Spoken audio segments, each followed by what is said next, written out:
Hello everybody, it's Stewart A. Swerdlow And Diane Mourglia-Swerdlow for Expansions.com, and this is our news podcast for the week of Thanksgiving in the United States, the third week of November 2012, and happy Thanksgiving to all the American viewers and listeners.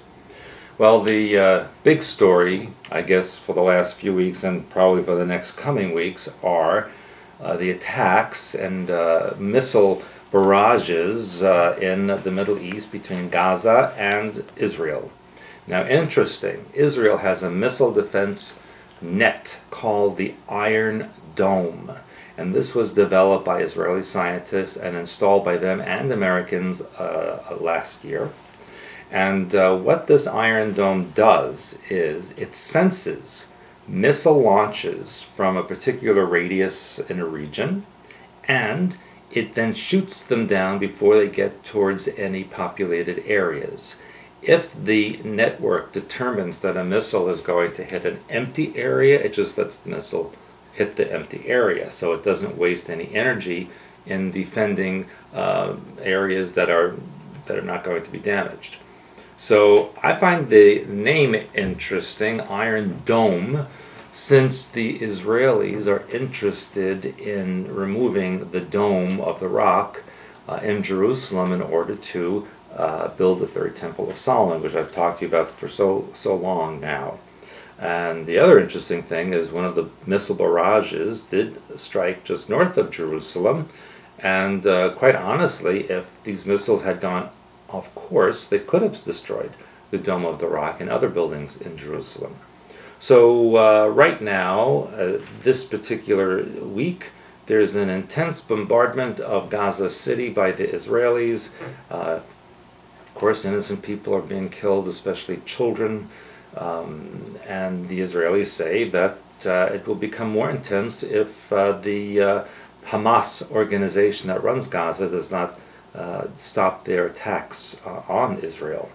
Now, of course, it's who started who. You know, you threw the first rock, so I'm going to throw the rocks back. That's kind of what's going on there. But another interesting aspect is that Egypt is brokering, hopefully, a ceasefire between the Israelis and the Palestinians, which is odd because the Egyptians usually always side with the Palestinians. But since Egypt does have diplomatic relations with Israel, there seems to be a motivation by the Egyptians to stop this, since it really is taking place on their border as well. In addition to all of this, in the northern part of Israel, they have fired rockets into Syria because of Syrian rockets that had fallen in the Golan Heights close to Israeli settlements. So there's a lot of mess going on over there. You know, add in the Iranians and the Turks and the Lebanese and the Jordanians, and it's quite a mess. Is it going to end soon? Probably not. Has it ever ended? No. It's been going on for thousands of years, everybody. And what I see happening is all of this is, of course, construed and organized purposefully to reorganize the maps in the Middle East in order to accommodate the coming New World Religion, New World Order, etc., etc. So stay tuned, and as we get more information, I will report that to you. One other thing as far as what's going on in the Middle East, I found some information about Islam, and this, again, is not meant against any religion. I'm just saying what the information is out there. And apparently in Egypt, which, as you know, has changed government, and there is a push towards Islamic law, which is called Sharia.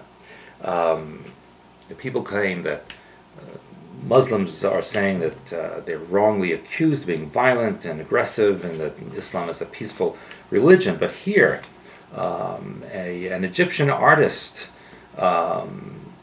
who is calling other people whores for walking in the street with their boyfriend or girlfriend. And I will give you a quote from this person.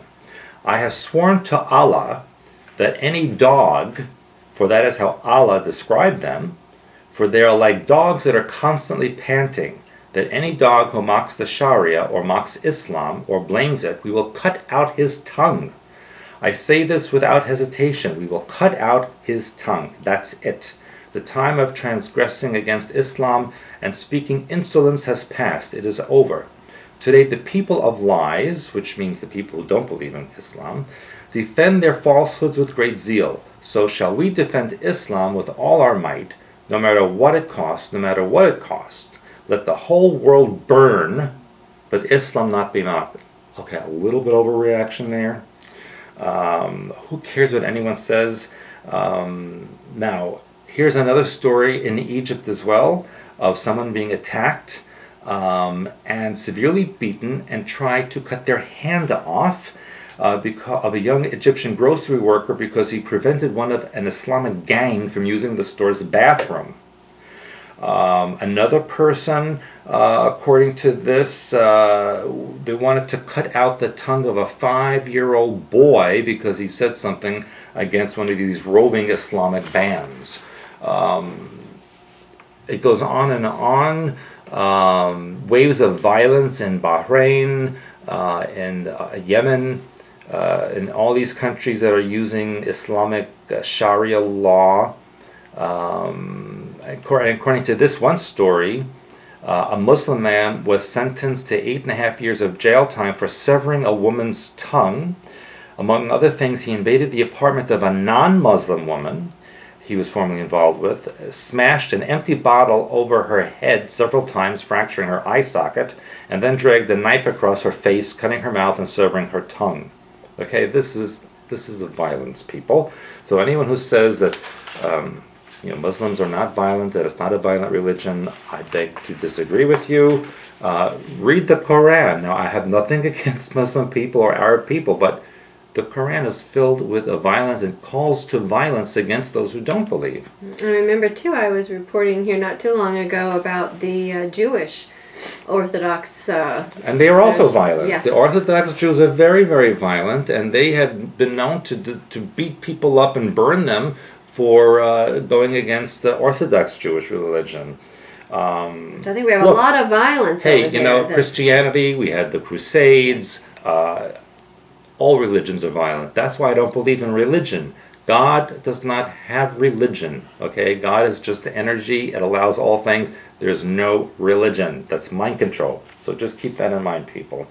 And along those lines, there is a representative in Congress. Her name is Sue Myrick. She is from North Carolina. And she believes that Iran has sleeper cells in the United States that have entered through Mexico and are waiting to create violence and terrorist acts here in the United States if Iran is attacked for any reason. And she believes that there are a lot of these cells located both in Central and South America for a long time, and that the U.S. borders are not secure, and that basically anyone's allowed to come in here. And she says, we have no idea who is in the United States. And she said, one of these days we're going to wake up with a very big surprise. Well, hello, that happened in 9/11. That's already occurred. And she said a lot of people think the Iranian threat is thousands of miles away, and it's all about Israel. It's all about the Middle East, and it doesn't affect the United States. But yes, it does. She says they could give nuclear capability to Hezbollah, and then we're talking about suitcase nukes, EMP threat, and who knows. And this is coming from a U.S. congressman. This is not conspiratorial stuff. This is someone who says she has information from inside the Department of Homeland Security and intelligence services who are telling her these things. And she also believes that the Mexican drug cartels are supporting or supplying these possible terrorist groups from Iran and other countries. But you know what? When caches of the arms and weapons have been found along the border, many of them come from Israel. So there's another clue about who may be generating some of this problem for the sake of changing political parties, changing the face and the map of the world to suit their purposes. Now, just a couple of geological things going on. In Louisiana, I had reported several weeks ago, maybe months ago, about that sinkhole that opened up in one of the parishes in Louisiana. Now this sinkhole is 8 acres large, and they have already skimmed 80,000 gallons of oil from the surface, and gas and methane is leaking up from caverns underneath Louisiana. And this is all as a result of the BP oil disaster from a couple of years ago that really agitated the seismic undercurrents of the Gulf of Mexico. And I would again urge you to not eat any food from the Gulf of Mexico. It is not safe, despite what they're telling you. There are stories now of whales and dolphins washing up in horrible conditions even now due to oil and methane gas filtering through the water, and Lord knows what it's doing to the other food that they're serving to you and saying it's okay. It's not okay. Do not eat that stuff. And one other thing, in Sri Lanka, red rain fell for over 15 minutes the other day, and actually fell heavily in some of the areas. The Ministry of Health informed the Medical Research Institute that they're conducting a study to find out why there was red rain falling.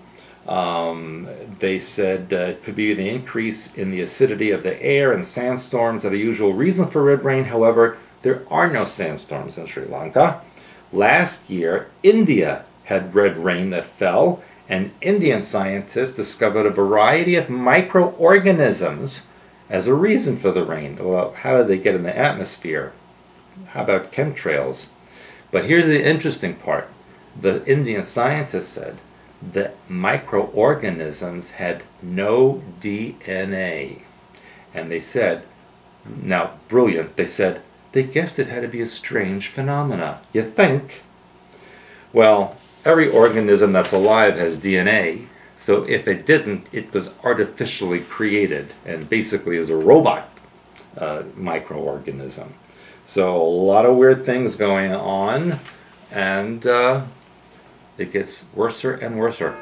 Worser and worser? Yes, that's my new word. You can feel free to use that, people, whenever you like. All right, on to me. We missed you. Did you? We did. Just because I was in hot, disgusting, humid Thailand? Yes. Okay. Yes, and so now, because I knew how uncomfortable you were there, I arranged for you to come home to cold weather. Wasn't that nice of me? Oh, it was so nice. It came to freezing cold weather from hot Thailand and warm Turkey. Warm Turkey, we're going to have that on Thursday. Isn't that interesting how things work like that? Isn't it? In a circle. Yeah. In a circle. All right, I have some news. It's not as exciting as when you were gone, so I'm sure you'll be disappointed. But I don't see any sex stories in there. Maybe you'll come up with one. I just thought maybe you. Oh wait, I see a word. Oh, there's sex. Yeah, there's a little bit, but not too much this time. There's a can't lot wait. out there, but it's just like, you know, like I said, after a while it gets old. Anyway, first thing I wanted to report on is, you know, for a long time we have been talking about breaking up the United States, how that's on the schedule, and how it will happen from the inside. Well, a couple of things with Obama's victory. First of all, the first thing I read within 2 or 3 days was that 12 states had filed to secede from the United States. I heard they're up to 30. No, they're up to 50. You're Everyone? Everyone. Woo! Residents, it says, in all 50 states have filed petitions to secede from the U.S. So what that's telling you right there is that is positioning. He's doing his job. Yeah, that's right. That's what he wanted. He got it. That's right. And when I was a child, you know, 10, 20 years ago, they said... I'm still a child. They said at that time that the United States would be taken over by the communists... Without firing one single shot. And that's kind of like what we're talking about here. The people are doing it themselves. So that's why we tell you not to live in fear, because the only thing that you're going to gain is to be afraid, because everybody's doing it on their own. Now, besides that, now this was another thing. The people had such strange reactions to Obama's winning. I showed you the video on, I don't know what it was. Did you post that? I didn't post it, but I do have the link here, of a little boy who was so devastated by Obama's victory that he cried and cried and cried and cried in his bed. A little boy, about 3 or 4 years old. So, I mean, it wasn't anybody that should have necessarily had a real grasp on political structure, but that was not unusual. There was also a woman who was 28 years old and pregnant and ran down the father of her child. I'm not sure if she was married or not, and because he... either he didn't vote for Obama or he voted for someone else, so she felt that that was the reason Obama won. Because of her husband. Because her husband. So she chased him around a parking lot in a car, pinned him under it, and he's now fighting for his life. I think there were other reasons she did that. Well, I say programming, because a lot of these kind of reactions around the country. And again, the angers and people just going off in hysterics, that's not normal under any circumstances. So to me, these are definitely programming triggers that are going on out there. So do your deprogramming work. You say I go off on hysterics sometimes. Do. That's why I tell you to do your deprogramming work. That's because I usually the days when my vodka come down, you know. That's it. So yeah, that's nothing I would brag about if I were you. Well, I'm honest anyway. Sometimes, yes, brutally honest for those of you who know you. Okay, then we have in Arizona, we have Kirsten Sinema, who is our first bisexual woman congressperson. Told you. So that is a first, and of course that's again setting up everything to be normal, and not that it isn't. Again, it's who you are. First of all, how do they know she's the first bisexual woman in Congress? Well, the first one that's publicly declared herself, I guess. I bet there's more than that. Oh, I'm sure there are, but they're making a big deal out of it because they want your average person on the street, you know, to be aware of everything now. Then we have Tulsi Gabbard, who's the first Hindu in Congress. She is going to be taking her oath over the Bhagavad Gita. So all kinds of things to set in place for new world religion. At least they don't tell people to cut their tongues out. They don't. Then we have Lance Gilman, who's a Nevada brothel owner, who wins Story County Commissioner race. That's a good business. In Nevada, it's a very good business. Yes. And again, you're seeing more sorts of pornography out there. There's now on AOL, you probably haven't been home long enough to see this. I'm never home long enough. But it's called... I don't even go to the bathroom long. I'm not home long enough to pee, okay? So I have a cup by your chair now. That's why I wear astronaut diapers. Oh, you know what? There was a guy on YouTube. He had a bucket of urine, and he stuck his head in it on a dare. $450 he got for doing that. Maybe for a million I would try. For $450. No, not for $450. And he was a firefighter or a policeman or something. He got fired. So if you want, I'll put a bucket by your chair. And when it gets so much, if you want to see him and you all send in $1 million, we'll... $1 million, I will stick my head in We'll see what... $1 million, but I get the million first. We'll see what he will really do. I want the million in my hand, and then I'll do it. Anyway, on AOL now, there is a little snippet. It's called Confessions of an Escort.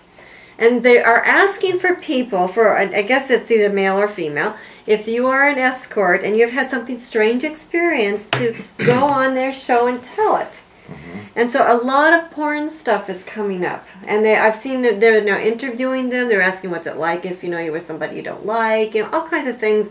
So as more and more there was, I can't remember, I wish I would have looked this story up. It was either a DA or somebody who had denied being a porn star, you know, like 20, 30 years ago. I read that, yeah. But now he's admitting to it. So he didn't look like a porn star. Well, we don't know what he looked like 20, 30 years ago.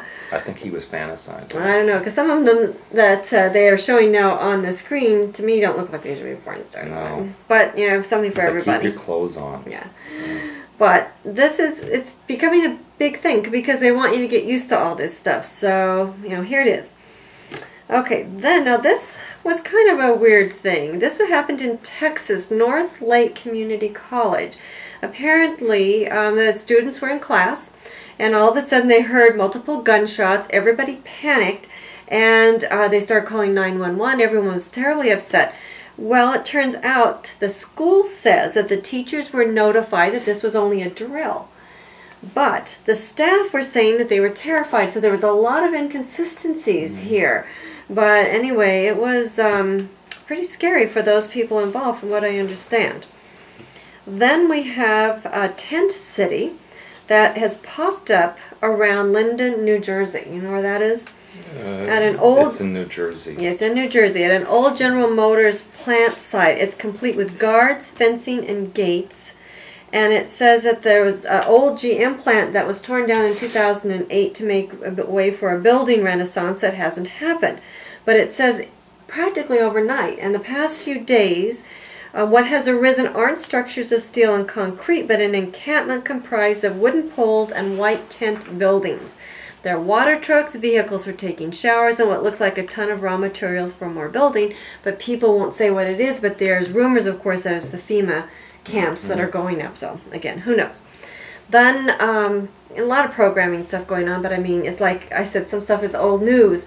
There was an 80-year-old Catholic priest who bit off another priest's ear and socked him in the face in Australia because of a parking space that they couldn't agree on. The other priest was 81. Apparently, they found the ear on the ground. So it's just like, why are people doing this? These are nutsy things that people don't talk anymore. Yeah, but that's they just, Australia, okay. Well, it's still. Yeah. And I've told you about this one. Well, here's one. There's a picture. This is a picture of a young man. Now, Pokemon's been around for a long time. That originated, I think, what, Japan or something. And they have this young man now has got Pokemon balls implanted under his arm. Excuse me? I think about 8 of them, and then tattoos around them to make it look like a Pokemon ball. So That's not what I think it means, is it? What does it mean? I don't know. I don't want to use the vulgar language that you use. Well, pretend you're me. What would you say? Well, it'd be a sexual thing, wouldn't it? Well, something about that, yeah. But I mean, again, Pokemon's been around for so long, and here we go. Well, wasn't it Pokemon when the kids were having seizures when they were? Well, that was other. That was other Japanese. Japanese Cartoons. All right. Then now the other word that I have been talking to you about on and off over the last year is the word doppelganger. Will you tell them what a doppelganger is? It's a duplicate. Doppel is German, means double, 2 time. You see something twice, like your doppelganger is off shopping and you're right. And someplace so else. people see that it's like an energetic imprint. And so this word, every once in a while now we're hearing more and more. And there's a man who found his doppelganger, and now they're also calling him a twinsie, and that's also a programming term, at an unusual place, which is the Philadelphia Museum of Art. They say that this man looks like a portrait that he's standing next to. You might have seen this. That's kind of going out there on the internet right now. And but again, there is now a website that is being set up. It's an online feature by the America's Wing at Boston's Museum of Fine Arts. It's called Twins Separated by History. And if you remember, I reported on it when Nicolas Cage, they had a picture of him, said that he was a vampire. We had Robin Williams, we had Jack Black. So that's kind of coming back, and I think that's going to have to do with time travel. When that eventually... They've been saying that over the years already. So now they want you to see who you look like and where you might have been, and now they're going to morph things together. So you watch. That's where they're headed for. Now, I've also been talking to you about UFO mysteries. Well, Denver. I'm just throwing a few of these things out because they focus on one part of the country. I read about that one. Denver. You took all my stories. I did. That's why you didn't have so much. No. We didn't talk about General Petraeus. Ah. General Petraeus. Yes. Yes, and that again, I believe is, again, every time they kind of, in one story, they put another thing up for the country to focus on, to distract you from something else. People, do you really believe the president didn't know about that till the day after the election? Please. Yeah, the FBI was investigating it for months before. Everybody knew. Yeah, it was all set up. Of course it was. So like I said, those are the things that they put out there to distract you. They always have to have something, murder, sex, military, something that gets your attention, and they'll string it out for months, which they will with this. Anyway, Denver now is talking about their UFOs. It says it mystifies local media and aviation expert Steve Cowell. He is a former commercial pilot, FAA accident prevention counselor, and he says, quote, "I can't identify it. That is not an airplane. That is not a helicopter. Those are not birds."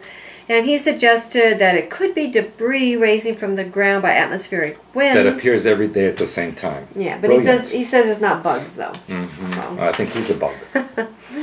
All right, then we have a smoker's license in Australia.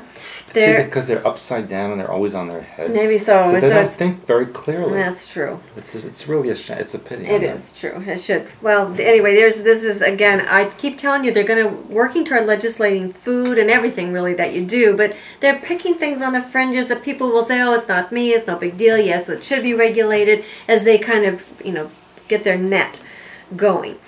In this, they're proposing a smoker's license, that anyone who wants to smoke all smokers, they have to pay a fee for the right to smoke. Then they will carry a smart card that they would have to show when buying cigarettes. Well, nobody in Australia could have a smart card. Well, that's what they're going to call it.